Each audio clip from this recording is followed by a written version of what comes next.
রাগারে পাকিস্তানের সাবেক প্রধানমন্ত্রী ইমরান খানের মৃত্যুর গুঞ্জন নিয়ে সম্প্রতি ব্যাপক আলোচনা সৃষ্টি হয়েছিল। এবার একই ধরনের উদ্বেগজনক খবর ছড়িয়েছে মিয়ানমারের গৃহবন্দী নেত্রী ও নোবেল শান্তি পুরস্কার জয়ী অং সান সুচিকে ঘিরে।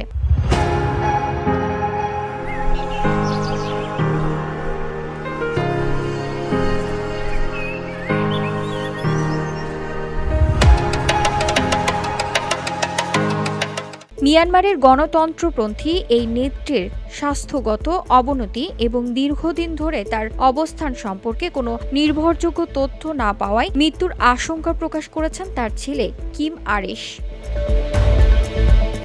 টোকিওতে দেওয়া এক সাক্ষাৎকারে বার্তা সংস্থা রাইটার্সকে আরিশ বলেন, ২০২১ সালে সামরিক অভ্যুত্থানের মাধ্যমে তার মায়ের সরকার উত্থান হওয়ার পর থেকে তিনি দীর্ঘ কয়েক বছর কোনো সরাসরি খবর পাননি। এই সময়ের মধ্যে কেবল হৃদযন্ত্র, হাড় ও মাড়ির সমস্যার বিষয়ে বিচ্ছিন্ন কিছু তথ্য জানা গেছে।